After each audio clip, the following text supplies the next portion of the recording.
Talk Radio. You can catch up with all our shows by visiting our YouTube channel or by listening back at ttradio.org. Don't forget to like and subscribe to enjoy more live education conversation from TTR. We hope you enjoy this show.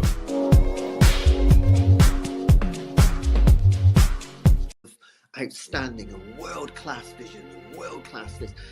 I'm a real leadership geek, honestly. I've spent my whole career reading books and chatting to people. I just find the whole thing and the announcement, the way it's been announced, bizarre. If you could move away from a model where teachers are so intensely focused.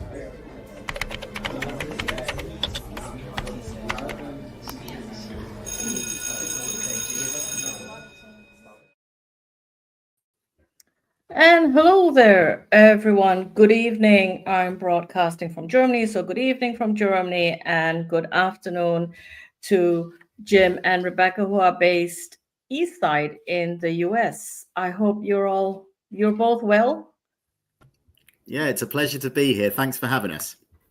Yeah, and real pleasure to have you. And just so that you all know, everyone, this show is brought to you in partnership with Hachette Learning. So Jim and Rebekah have just published Mental Models, Unlocking High Performance in Modern Organizations. And Hachette is a publisher of professional development books and resources. So level up your professional development today and visit their website. So tell us something about yourself. Who's going to start, Jim or Rebekah? I can dive in first and share a brief biography. So I'm Dr. Jim Heel. I come originally from the UK, but live here in the United States. I have been a classroom teacher myself, a school leader, and most recently working to infuse the science of learning into both K-12 school systems here in the US, as well as into higher ed. I worked for Research Schools International, which is a Harvard initiative that works internationally to do this work. Then at Deans for Impact, where we did that within teacher preparation. And I've just started a new organization called Learning Science Partners that is pushing into K-12 systems. But the drumbeat across all of that is this idea of making sure that more teachers are basing decisions in our understanding of how learning happens more of the time. Mm-hmm. Thank you so much, Jim. Rebekah. I am Rebekah Berlin, and I am based in the US. I currently work at an organization called Stone, where I do product development work to help early child educators improve their interactions with the students that they work with. But prior to that, I worked with Jim at Deans for Impact, where we were really focused on ensuring that teacher preparation is informed by the best and most up-to-date research. I also have had stints within higher education. My PhD is from the University of Virginia, where I worked with Dr. Julie Cohen and focused on measuring and improving teaching quality. And like Jim, I also started my career in the classroom. I was an elementary school teacher, and I still, student time is still my favorite time. So I still tutor once a week at a local middle school, just because I can't quite get away. Oh, but that's so cool. And I think to be able to write about what you've written, to talk about, teaching quality or how to help teachers become better at what they do in schools, I think you have to have some classroom knowledge yourself. And if you're so far away from it, there's a disconnect. And I think I do hear that from a lot of classroom teachers, from a lot of practitioners who say, well, those people who've written those books, those, folks with the extra alphabets after their names, they don't know what we do. They've not been in a classroom for years. So, we don't trust them. They don't know what we're doing. So what inspired you to write Mental Models? I mean, you mentioned, Jim, the science of learning. That's an interest of yours. And ever so often on social media, I think it comes and it goes. And ever so often somebody goes, oh, yeah, this thing about the science of learning. So mental models has a lot to do with the science of learning. You've just not called it the science of learning, which I think really is, a selling point. So what inspired you to write that? I think that there's, and Jim, definitely jump in here, but I think both of us had the experience where there's so many things that within the context of education are accepted as just best practice. But when you get into other parts of the world, whether that's leadership work or like more corporate environments, a lot of times some of these things in education we take for granted that everyone should be doing. Those practices haven't really percolated to other areas. So one reason we wrote mental models was to kind of bring some of the expertise that has come from the world of cognitive science, comes from the world of teaching and education, into a more general conversation around how we show as our best and most effective self in a variety of facets of life, whether that's our work, whether that's with our family. And then I think on the flip side of that, there's also a bunch of things in teaching that, again, we take for granted and accept as best practice, but actually when we peer under the hood is a little bit more of folklore than actually firmly grounded in evidence. So kind of there's on both sides of that, we wanted to make sure that we were putting out something that was really taking, the last 50 years of cognitive science research and saying across all these studies, what are some core principles we can pull out about how people interact with one another, how people learn, how people grow, that kind of regardless of what your specific role is in the education system, you can show up and really feel confident you're doing your best work. Did you want to add anything to that, Jim? I think as super comprehensive. And I agree with everything Rebekah just said. I think the other thing that's interesting about mental models in particular is this idea that whether in life or in the classroom, we are making hundreds, if not thousands, of sort of micro decisions every single day, and the sense that we might assume that we're making those decisions grounded in a reasonable, accurate, relevant model of what it means to succeed at that particular thing, when in fact there is a way to refine all of those micro decisions grounded in a kind of better understanding of what it means to succeed in a given task. And so whether it's in day-to-day life or more pointedly within education spaces, we found it really compelling, this idea that when you know better, you can do better, and that enables us to think differently about improvement at both a granular level and more writ large. I like what you said. I like how you put it there. When you know better, you can do better. And you've got to want. But I think the thing is, for me personally, I think you've got to want to know how to do better. And you can't just want to just do better, but then just think, well, all that I've learned in my teacher education or in my training, that's the be all and end all, and I want to do better, but I can't do better because the systems are broken. I think that's quite a flawed way of thinking. And what I see a lot, and maybe I'm digressing here, is in language teaching. I don't know specifically if it's in teaching in general, but there's the metaphor of the apprenticeship of observation. You're familiar with that, right?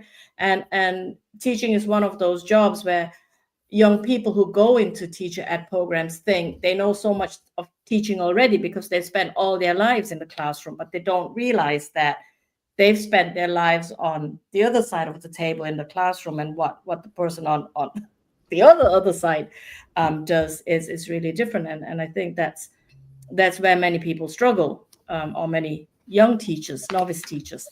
But to continue, tell us briefly, before we look, at the nitty-gritty, some really cool ideas that I found in your book. Tell us briefly about the structure of your book and what we can expect from it. Yeah, sure. At its highest level, the book is broken down into 5 kind of key segments. we start off at looking at the mind itself, and we ask ourselves, what does cognition mean? What does it mean to learn? What does it mean to forget? And what happens when we are engaging with material and attempting to either encode it, be able to retrieve it, and use it in the future? Then we look more at sort of the structure of long-term memory itself. What does it mean to be able things and ingrain them into our long-term memory? So we look at things like different types of varied examples or even non-examples and so on and so forth. How do we delineate the boundaries of an idea so that it is more commensurate with being able to encode it in a structure that it makes sense and is faithful to the idea at the center? Then we talk about the limitations of working memory and of what it takes to manage cognitive load. We know from research that working memory is limited in both time and capacity. So what does it mean to know this? What does it mean to know that all of us, doesn't matter who we are, doesn't matter what our capabilities are or our supposed level of intelligence, we can only hold a certain amount of things in our mind, and that has massive implications for our day-to-day lives. And then we kind of close out by looking at, how do we even use all of this to bridge the gap between where we are, where we want to be in our own learning and development, and indeed how to get there. So that's the sort of general structure. But within that general structure, we explore 15 different, what we call mental models.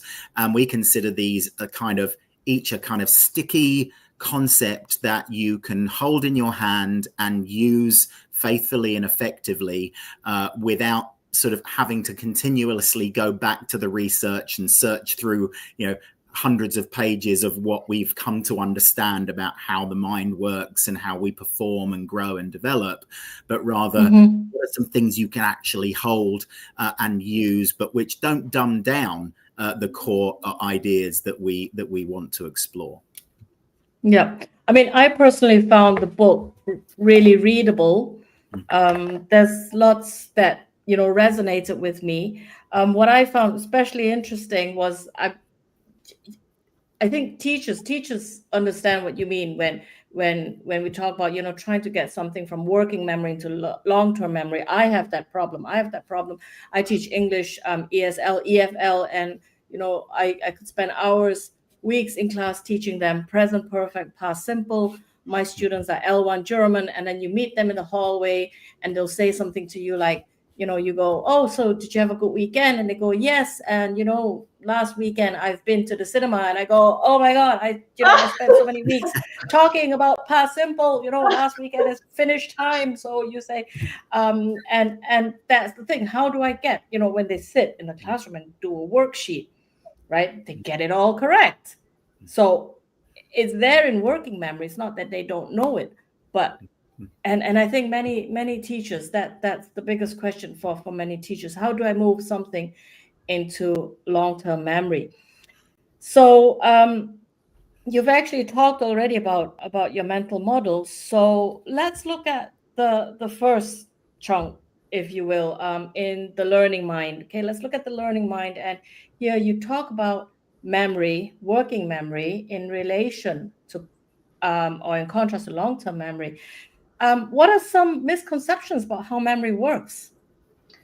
Yeah, I think this is one of those things that is fairly simple. And once you've heard about it, it's like, oh yeah, that totally makes sense. But if you haven't, this is one of the things that if I could wave a magic wand, I would want every teacher in the world to understand.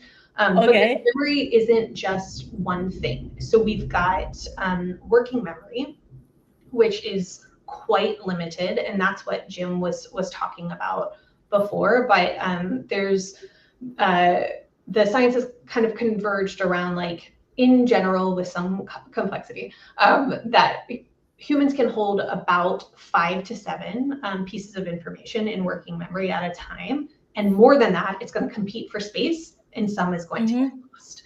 The other thing is that information working memory doesn't last very long. So you've got about 30 seconds to do something with that information. If you start processing that information, there's a chance it can make it into long-term memory. Or rehearsing that information, but that information can decay, and then again, it's lost.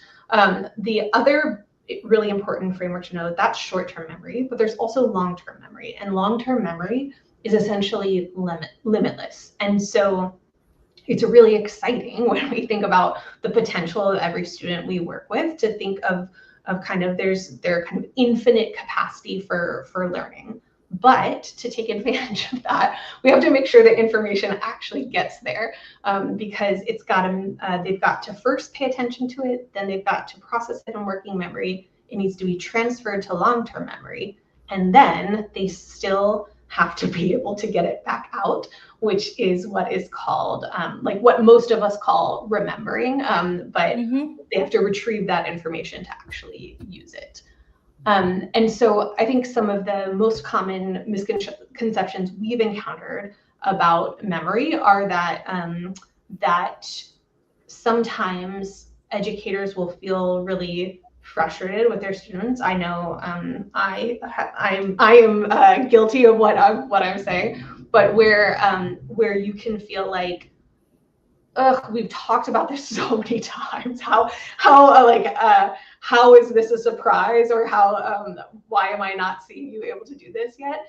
But when I've gone back and examined my own actions, it's like, oh, you know what? When I shared that information, it was in the context of a whole bunch of other information, and I didn't give my students, I didn't chunk the information small enough so that I wasn't causing cognitive overload. And I didn't support the type of deep processing that would actually make it into long-term memory. I might have exposed them to the information, but I didn't ensure that it was actually encoded. Jim, are there other misconceptions about memory that you would add in there? Well, two of them that you've already named, which is that it's limited in time and capacity. I think when I work with teachers and I tell them those two facts, particularly the one about, if you don't process it within 30 seconds, it's likely to decay, or at least it's likely to ricochet off the surface of your short-term memory. A lot of teachers almost think that I'm making that up, that it's this kind of like counterintuitive thing that says, wait, so hang on, like an idea can just sort of fade and disappear. And it's like, well, to all intents and purposes, it can, and it does. And then this idea that if you don't revisit information and retrieve it, then yeah, it runs cold and then will also fade. I also think the other piece here is, and this is very much in keeping with what you were describing about your hallway encounter, is that there is a difference between short-term performance and long-term learning and understanding. And in fact, it's not just that they are different, but it may even be that we could argue they're sort of diametrically opposite, right? So the idea that you could learn something only long enough to be able to show that you know, but then, as you said, that phenomenon of checking in with someone a week later, and it might as well have been a different student or a different lifetime or a different item of information. So as processing deeply, directed at content that is accurate and relevant, and for it to happen in a timely manner, almost hot on the heels of every time you introduce a new knowledge item, it must be that you afford students a concrete and intentional opportunity to do that processing and to let them know that fact, right? So you can start to say, as a matter of habit and culture, in my lessons, if we don't use it, we lose it. And if we don't use it pretty much straight away, we lose it. And so those kinds of habits and routines, I think, are often undervalued or overlooked altogether. I think a lot of the time they're probably overlooked because there's so much to fit in the curriculum, isn't it? I mean, I see it with my students. I don't have the luxury of spending 4 weeks on a particular grammar structure, or say if I do essay writing with them, I don't have the luxury to spend weeks on, say, 1 or 2 strategies. and I can imagine that it's not just me, it's other teachers. We're so bogged down. The curriculum is so heavy. You've got to go, week in, week out, topic 1, topic 2, topic 3. And then I think also what you're saying about retrieval practice and also processing, I see with my own kids and the kind of work they get in school and with my teacher candidates, there's also a misconception about what processing entails, because not everything that you give students, your learners, helps them process and move the information from working memory to long-term memory. I tell my teacher candidates, keeping the kids busy is not the same as helping them process information. So, if I come back to my own EFL, ESL context, you've got, you can give learners worksheets upon worksheet of, grammar exercises, and it's all focused on form, right? So, just make sure you write the correct form in there, but you're not, so you're keeping them busy with, say, 5 pages of a particular tense for homework. But because of what the exercise is, you're not helping them process it, so it's, go ahead, like Rebecca. Part of what you're getting at is there's, I think Make It Stick is the book that popularized this phrase of practice like you play, but about the importance of alignment, and the research on deep processing is very clear that it's not just that deep processing is better, period. It's that deep processing is only helpful if it is aligned to the way a learner is going to need to use the information later. And so if your goal for your students was for them to be incredible at like rapid completion of very basic worksheets, then yes, that type of work would potentially set them up to do that. But I think there's very few cases where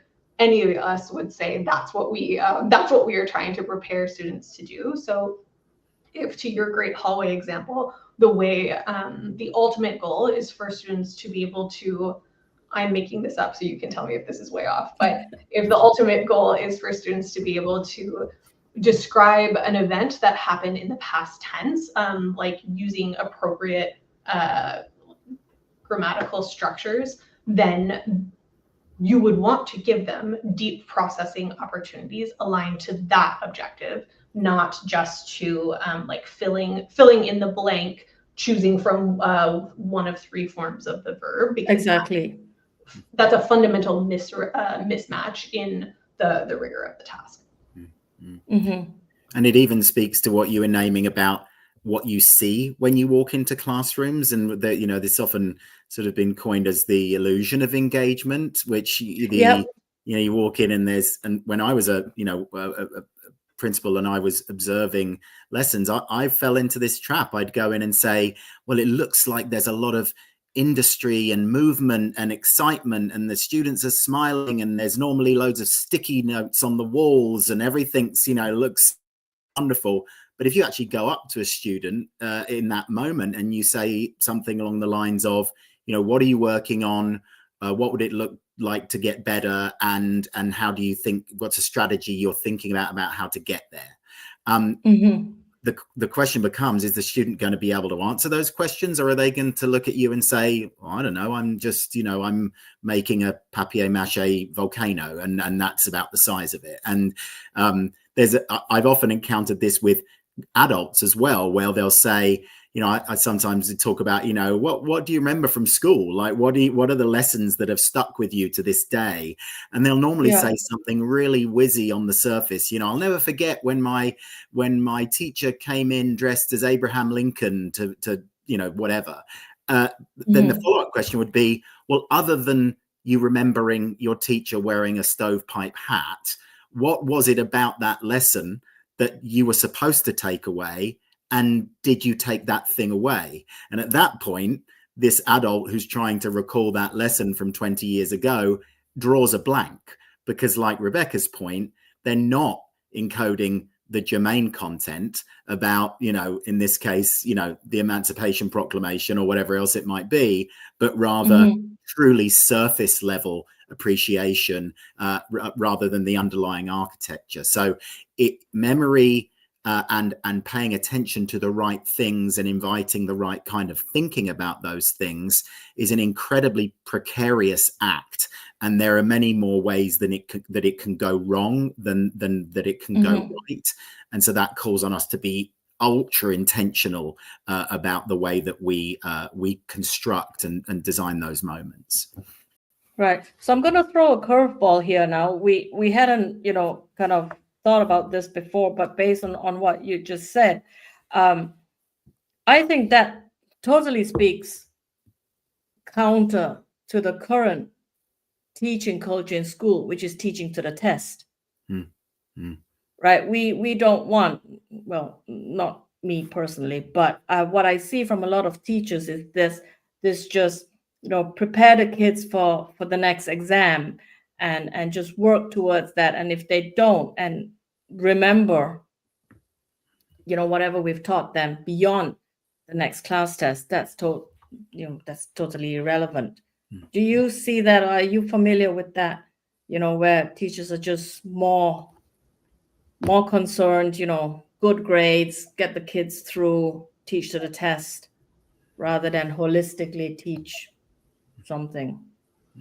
I think that's definitely a pervasive phenomenon. And I think there's also an element like that's fundamental to that question you're raising. That's about kind of what is the quality of that test and what is it assessing? Because I think I have encountered tests that are embedded in curriculum or standardized tests that are required for like at the end of a grade level or different things like that are incredibly low rigor. And if that was the only information that students got, it would be hard for them to build a rich web of knowledge that would be a foundation for the next grade level or for being kind of agentic human beings in the world.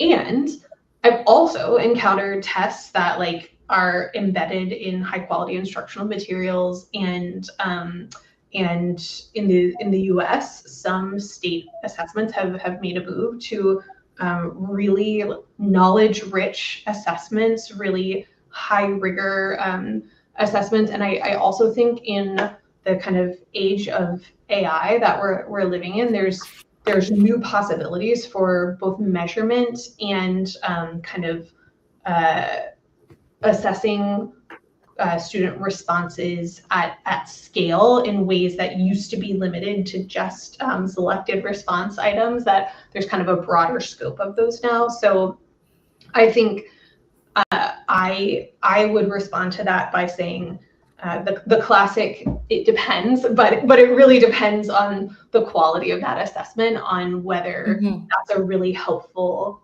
guidepost for alignment, because like I think we all would agree we need data on what our students are learning or not, so that we can use that to ensure we're providing the support they need and the foundation they need for what comes next.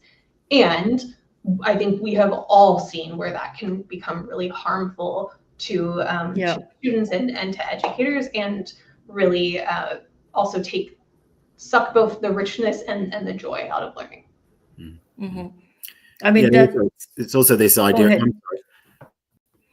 I was just going to say that's where you have the distinction between, assessment of learning and assessment for learning, right? Over to you, Jim. Yes. Sorry. I was just going to name Rebecca's comment about what you're going to need it for moving forward. Just got me thinking about this idea of performance and teaching to the test as examples of short-termism and short-term thinking. Exactly. And so the idea that even once a certain summative assessment is over, the idea that you would then transition or graduate into another topic that would be required to be built upon the foundations of what has gone before. If you settle for short-term performance over long-term learning, then don't expect anything other than that they will not be able to encode that new learning in robust ways, because as we'll talk about later on in this conversation, poor prior knowledge kind of begets further poor new understanding. So anything that approaches it in that way is missing the mark on what it means to sort of chart an arc of learning that is longer than any given moment, lesson, unit, or even year of engaging in ideas. So it may seem like you're succeeding in the meantime, but you're just kicking the problem further down the road. Yeah. I mean, from listening to you, I wish I had my students for more than just the 15 weeks, because I teach at university. So I get them when they come in straight after, high school, straight after secondary school. And I get them for 15 weeks in an introductory grammar course. And then, I have some of them after in the essay writing composition 101, and then I don't see them again. So unlike school teachers, I don't have an entire school year to work with them.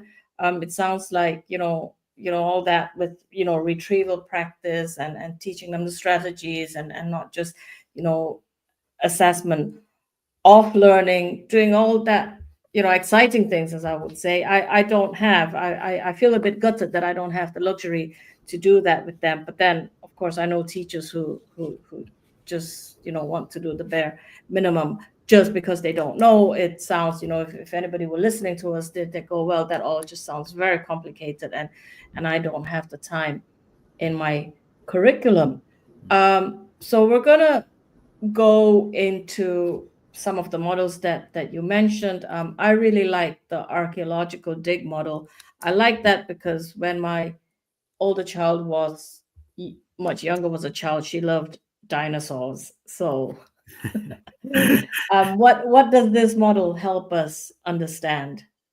Yeah, no, it's a great example. I think that one of the things I'll name just to frame this is that, picking up from what you just said, I think that sometimes teachers can find a lot of these principles kind of dizzying and confounding, at least when it comes to being able to use them in the day-to-day. And the last thing that we want is teachers' own cognitive load to be overwhelmed, where they're already trying to do the almost impossible job of teaching. At least it is as complex a human endeavor as we can actually imagine, while still wondering or thinking through, well, how do I take these ideas and apply them in the moment to moment? So I just wanted to name that, insofar as the archaeological dig mental model, like any number of the ones in the book, are that attempt to provide that kind of guidance in a kind of sticky and accessible way, as I said earlier. So this example in particular, this principle, it draws in large part on what we know about schema, which is to say that schema is, a kind of interconnected network of ideas. The idea that we don't learn ideas in isolation, like a shopping list, but rather we learn ideas in networked ways, something closer to a family tree. We need to be able to understand the relativity between things in order to be able to understand them fully and therefore encode them more effectively. What does this have to do with an archaeological dig? Well, one of the ways that we explored this idea was to say, let's say you're on an archaeological dig and you find an artifact, and let's say that artifact is, let's say, a spoon, and you needed to tag that spoon, put it in a bag, and write the stuff to label it and make sure that someone can file it away and find it again in the future and make sense of it. Well, if you were going to do that, you wouldn't just write the word spoon, because nothing about that would give, others who encounter that a rich sense of what it is. You might say instead, this is a bronze spoon from the Mesopotamian era with a floral design that's probably meant for a child. And in so doing, you are in essence adding multiple additional dimensions, facets, sides to that idea, so that it isn't just this like monolithic singularity of spoon. It turns out that our memories and how we learn and remember act in a very similar way. In other words, when you introduce an idea, to be able to make that idea stickier and easier to retrieve in the future, it is a good idea to present that according to its many facets, rather than just treating it in singular terms. Another way to think about this might be kind of like two sides of a Velcro strip. You know, the more hooks that you can establish on one side, the stickier that becomes. And so an example that Rebekah and I have used in the past is something like, you know, instead of asking how many legs does a spider have, for which there is only really one way to answer that question. You could get it right or wrong. You could say 108 legs for all we know. But instead, what if you said something like, how is a spider not an insect? Well, in that sense, you have to think about all the things that make a spider, all the things that make an insect, and how they are each similar and different to one another. In other words, you are adding a multidimensionality to those concepts, to those core knowledge items, which in turn makes them more memorable. And I love this idea because it's one of those occasions where the research aligns very much, at least with my philosophy, and I hope many teachers' philosophy around why we teach, which is that there's a wonderful, rich world out there that we want our students to be able to engage with and kind of take joy from.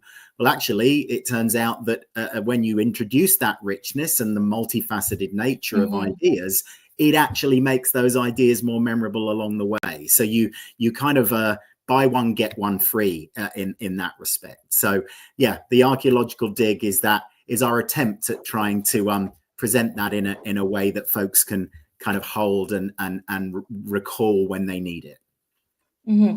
But that means then, as teachers, we need to, really work on our questioning strategies, like what you're saying. So, something that I always tell my own teacher candidates as well, you don't, just go in and say, give students a sentence and go, is this sentence correct or wrong? And, they've only got one of two choices, but rather, look at the sentence. And I tell them, to kind of think about what the message, the writer of the sentence wanted to get across, and if possible, do they see any misunderstandings there, or how could the sentence be improved? So you've got to, like you were saying, you don't just go, how many legs does a spider have? Because what happens also is that people who know the answer and know that there is only that one answer, they'll just switch off, right? And you're not getting them to think any deeper about it. So that's similar. That brings me to the next thing I wanted to talk to you about. What you're saying is, that schema knowledge. I know about schema knowledge from English language teaching as well, that, before you introduce another topic, whether it be a lexical area or grammar, you activate your learner schema, get them talking about it, even if they're not fluent, but then you've got, that word field, that topical area, and then you can teach them, add the language to that. So many in our audience will be familiar with the strategy of activating prior knowledge. It takes skill, though. It really, really takes skill. I struggle with it myself. It's so much easier to say, how many legs does a spider have? Or look at the sentence. Is it right or wrong? So what's your recommendation here for us? Yeah, so, I think it does springboard off of what we were most recently talking about, which is that schema is how we organize knowledge. That is a sign, in fact, of emerging expertise, which is how rich and sophisticated is that schema and the manner in which it's built. By the same token, if something can be built in a rich and multifaceted and accurate and relevant way, it can also be built in the inverse to that. So when we activate prior knowledge, or we build upon prior knowledge, the new information needs to have somewhere to land and somewhere to live. And yet we know that students are going to activate prior knowledge whether we like it or not. And so there's a few examples that I've tended to use. I try to look from things from my own life.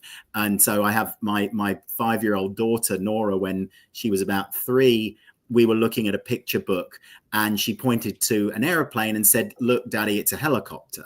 Now, for a 3-year-old, like that's not the end of the world, and she was kind of close but no cigar. But at the same time, she was making a schematic connection. Is it a man-made object? Yes. Does it fly? Yes. Does it carry passengers? Yes. And yet something around the subtle, granular differences between those two things was where she came unstuck.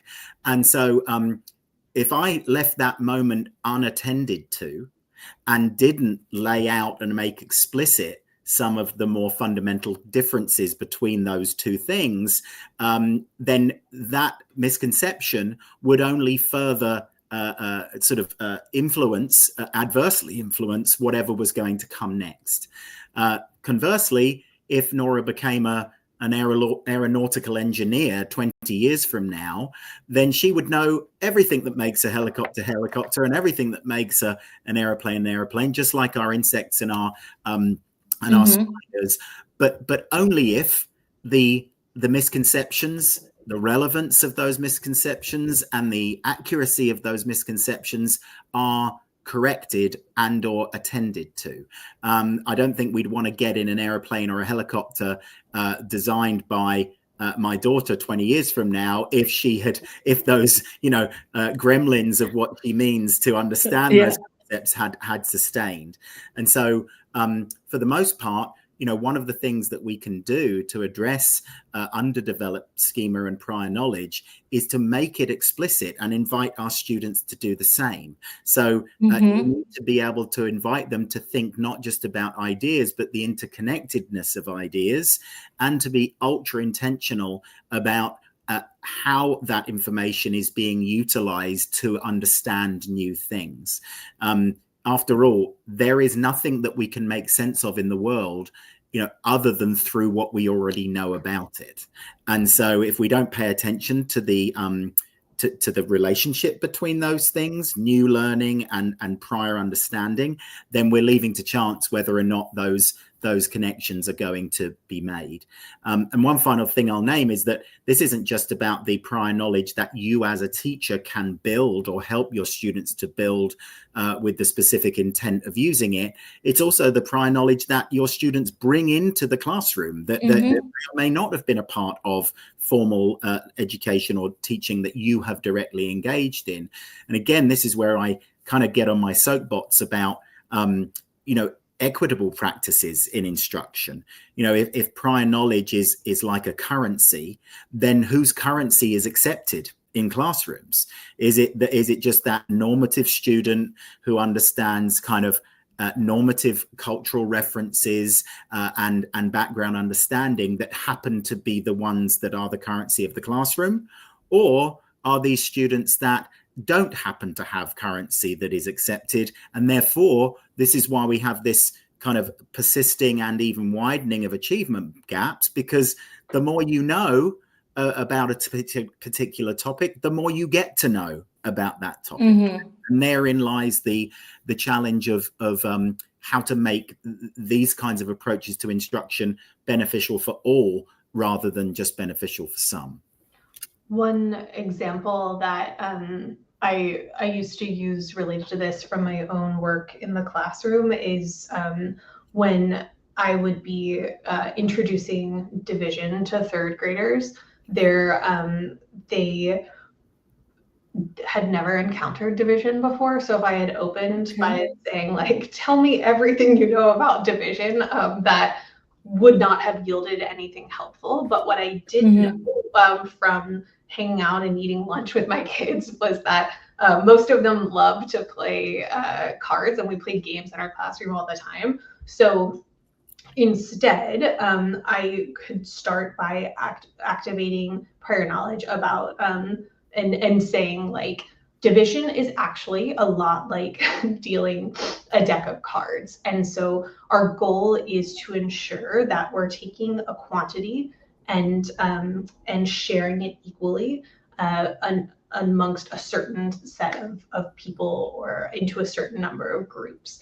And to Jim's point, while they may not have had like formal academic experiences around division, they had years of knowledge they could draw from around how to share equally, and that made it really, really easy then to quickly bring them into that world. I think the mistake that, like, I personally, and Jim, I'm curious if you agree with this, that I see most relevant to prior knowledge is either teachers not thinking about what's the deep structure of this and what my students already know about this that they can bring to the table. I think the other thing I see is teachers going way too wide with trying to activate prior knowledge and wasting instructional time activating knowledge around things that actually aren't relevant to the lesson at all. Because, like, in that example, I did not say, who likes to play games? Tell me a story about the last game you played, because that could it is great to connect with your students on a personal level, and that absolutely should be part of your work as a teacher. But if you're hearing 4 stories about, this weekend I went to grandma's house and we played this, well, I played on the PlayStation, I played, like, that has nothing to do with where we're headed. And then filling working memory with thoughts about, if it's a dice game, it's actually not relevant to the concept that we're talking about at all. And so ensuring that both we are taking advantage of knowledge that students are bringing to the table, but also not casting that net so wide that we're filling working memory with things that are going to be competing for space with the very specific information we need kids to focus on.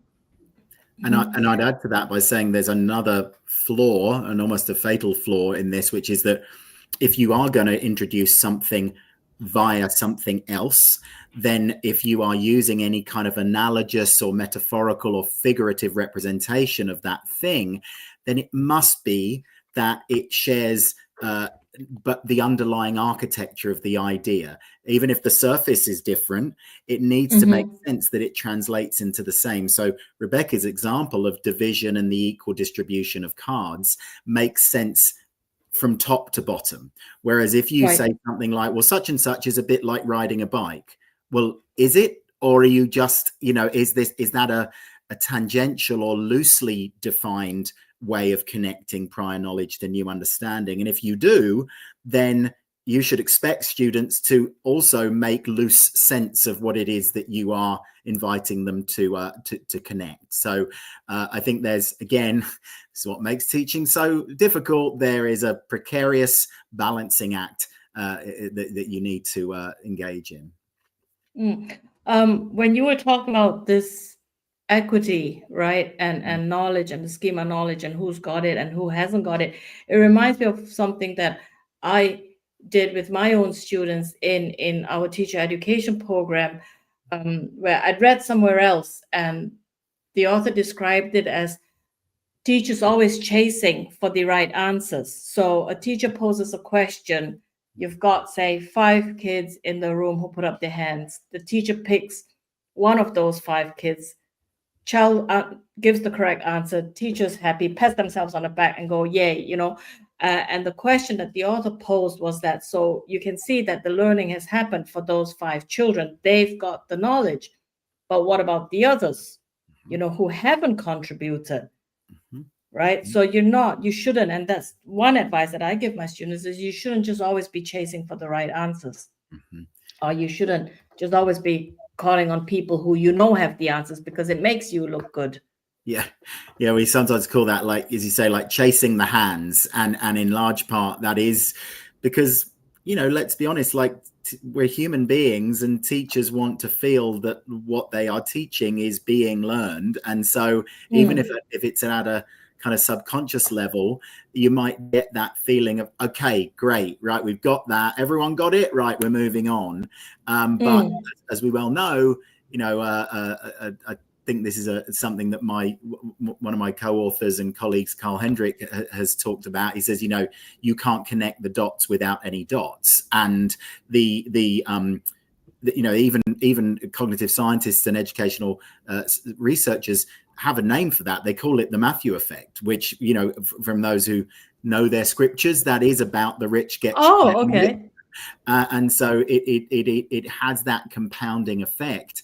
And if all you do is chase the hands, then sadly, you as the teacher are having a hand in broadening that kind of prior knowledge chasm, as it were. I think back to kind of our earlier conversation about deep processing, when Jim and I worked together at Deans for Impact, we would talk a lot about protocols where it's like everybody talks, everybody writes. But as a teacher, with every instructional decision you make, you have the ability to kind of disrupt or exacerbate pervasive inequities in your classroom. So when you're asking, when you have this amazing, back to that question earlier of like, how many legs does a spider have versus why isn't a spider an insect? Yeah. You have a really great, juicy question like that. Everybody should get access to that, and everybody should get to do the thinking. So it's not just the question you ask that matters, but it's also how you ask it. And so if you think about posing that question and waiting for hands, that, to your point, is about like, okay, maybe chasing the hands, you've got 5 kids who are doing the thinking. But instead, if you ask that question and ask everyone to jot down their response in a notebook before anyone is allowed to share verbally, then all of a sudden everyone is doing that deep processing, and you go from 1 to 5 kids moving that information toward you, or to long-term memory, to everybody has the opportunity. Yeah, I learned that from another John Catt, now Hachette, author, you know, with the show me boards, right? You ask a question and you get them all to write the answers on their boards, and then they have to hold it up, you know, at the same time. Or what I tell my students also is that when they're in the classroom and they're asking questions, one pitfall is saying somebody's name first. So if I were to say, you know, so Jim, what makes this creature an insect? I know Rebekah's going to switch off and everyone else, because I only asked Jim, right? So, you know, others might think, well, that's not relevant to me. And this leads us actually really nicely to what I wanted to ask you next about narratives. We've been sharing narratives. Narratives, you know, is part of our life, and it helps us. Narratives help us understand, you know, things that happen.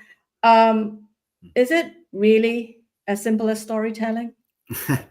It both is and it isn't. I think I like what you just named about how, you know, narratives and storytelling for the most part are what have defined a certain aspect of our human nature and our human cognitive capabilities. We have been telling stories for as long as we've been able to tell them, and so there is something sort of fundamentally significant about how stories help us to make sense of the world. So I do think it is about the nature of storytelling, but the science and the research and the evidence also allows us to sort of dig a little deeper beneath the surface. So there's 2 main things I think would be worth knowing about narratives. One comes back to this idea of schema and prior knowledge, which is to say that in many cultures there are what we might term kind of accepted narrative tropes and structures, and the idea that, you know, this chapter, in fact, from the book, we start with the beginning of a story, and we say that, you know, someone's walking through a forest and they see a lone cottage up ahead, and they walk up, and there are brooms leaning up against the wall, and they knock on the door, and the door is open, and there's a woman there wearing a pointy hat, and it was that point in time that the person realized they were face to face with. Now, witch. Okay, right. And so the notion that within narratives, and that's just sort of being able to identify a certain facet, even within narrative structures. You're watching a murder mystery.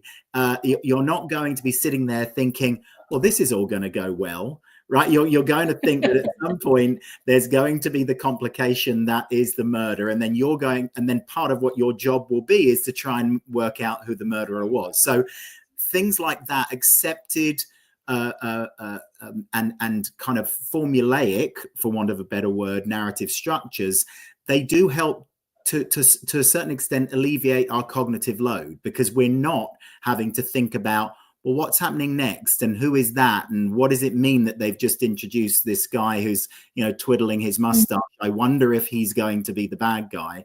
And instead you can concentrate on the features of the story that are more specific and kind of unique than that. So that's one way in which narratives help us. There's something else that we found to be really interesting and perhaps more granular about how good narratives construct their meaning, and that's to say that narrative structures need to leave the reader or the sense maker some work to do. And so this idea that we cannot provide narratives that do all of the meaning making and sense making and processing on behalf of the reader, and in large part that's referred to as this idea of like high narrativity information, in that it leaves something, a bridge that the learner has to cross in order to make sense. So I can give you an example to kind of concretize this. So if you imagine three options, one sentence, I'm referring to the book here because I want to make sure I get these. Go for it. Yeah. This idea of, let's say, you know, option one, I bit into a slice of pizza that was still hot from the oven and ended up burning the roof of my mouth. Okay. That's option one. Option two, I ordered a pizza and ended up burning the roof of my mouth. And option three, I went out for the day and ended up burning the roof of my mouth.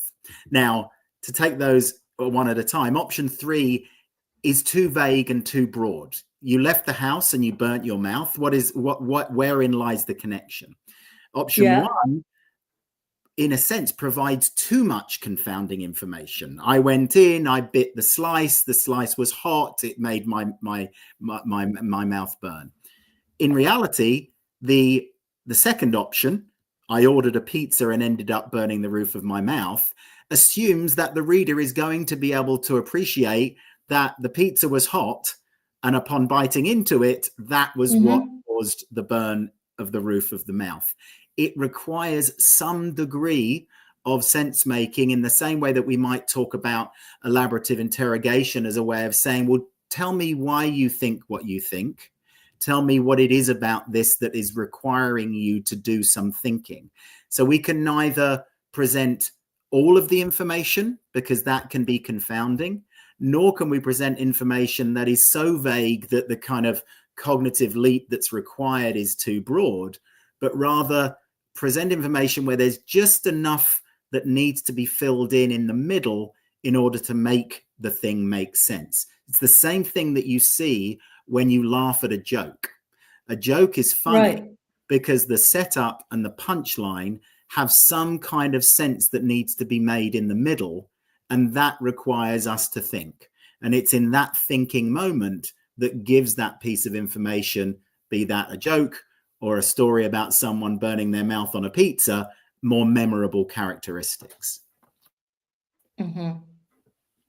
If I share something that is done a lot in math in my kids' primary education, maybe you can tell me if I've got that correct.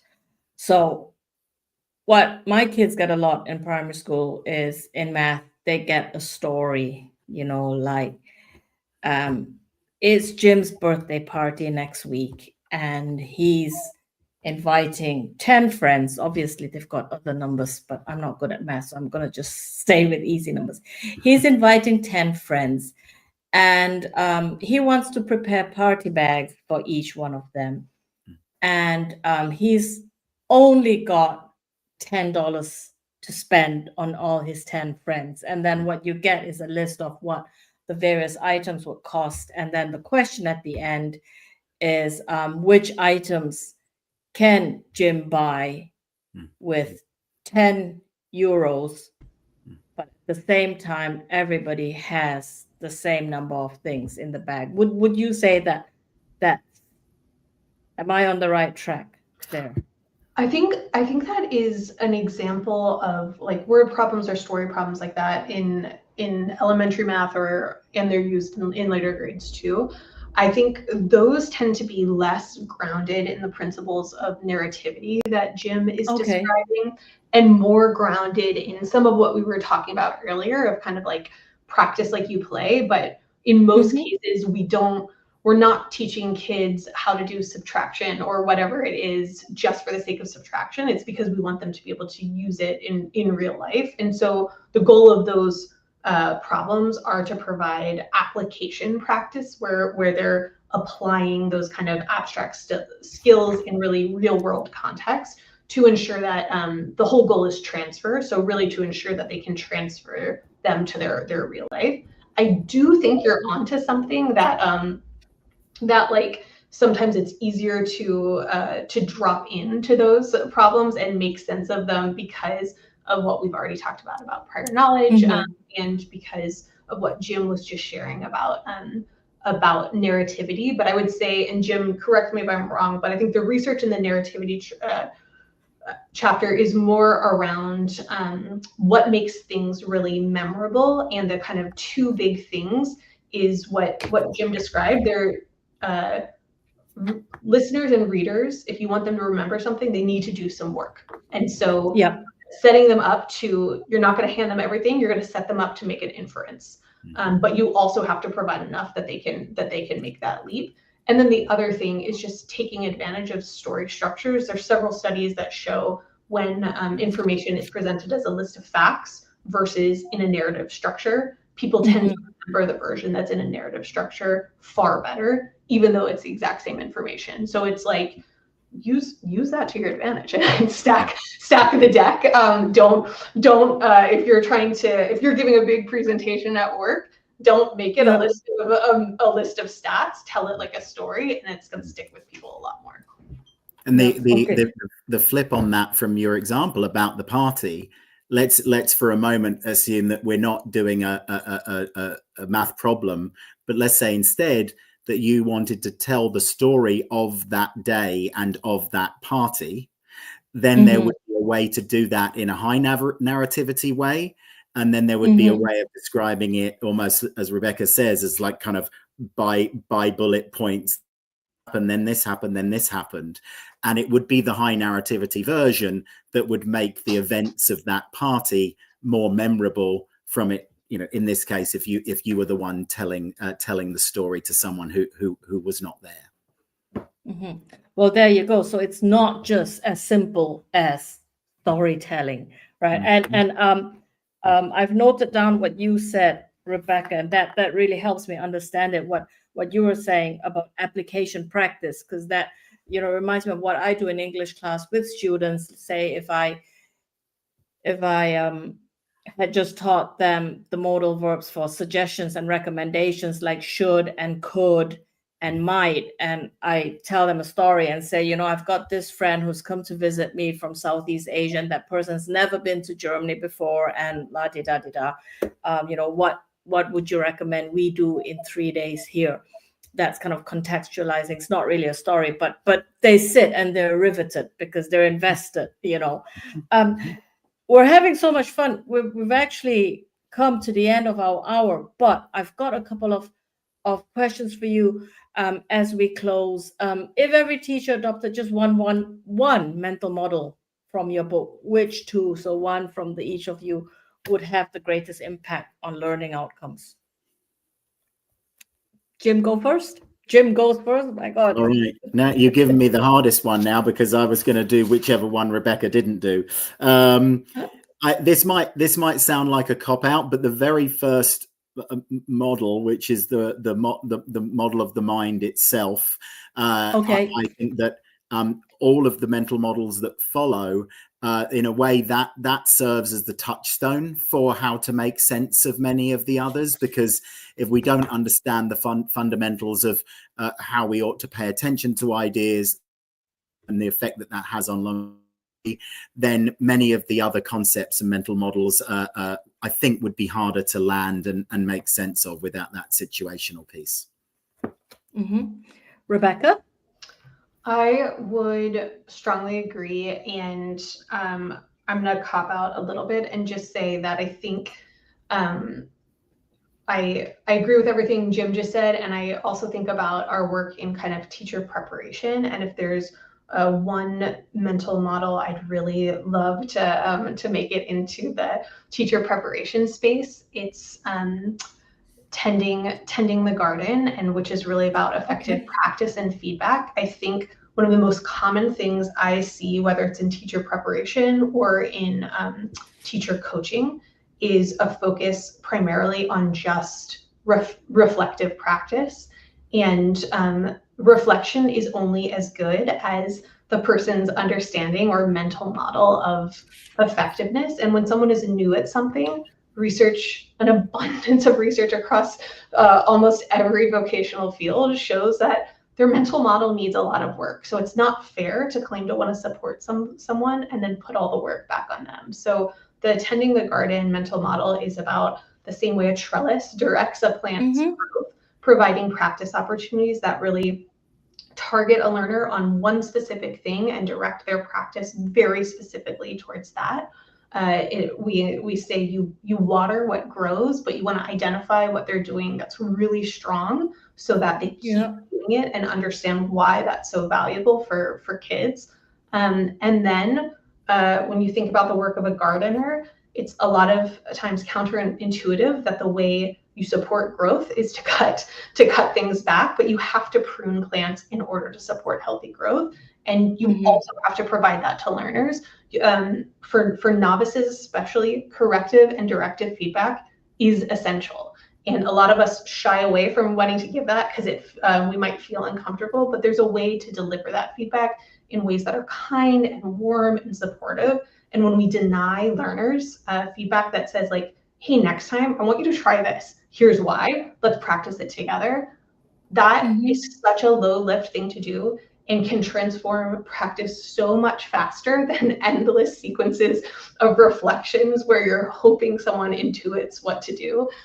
So just that's the one I would love for people to know, because it supports growth so much more efficiently. Okay. And am I right in kind of assuming that is one change you would like to see teacher ed programs to incorporate the science of mental models? Exactly. Yeah.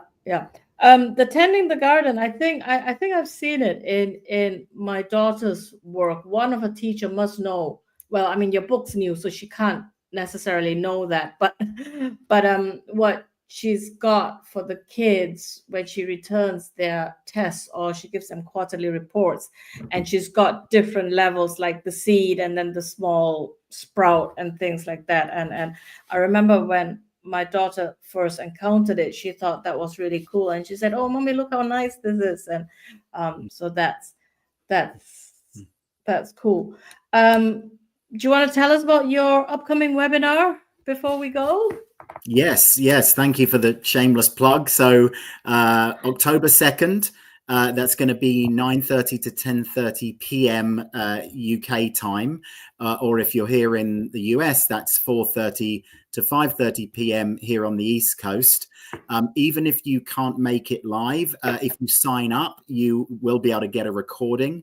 And during that webinar, we're going to dive even deeper into a few of these mental models and explore the kinds of strategies you can use to apply them to your classwork or classroom or work supporting teachers. If you want to find the link to that, you can either go through the Hachette learning link, which I think Rebekah has just dropped into the chat, and or you can look up us on LinkedIn either by name or we have our own LinkedIn page called Mental Models at Work.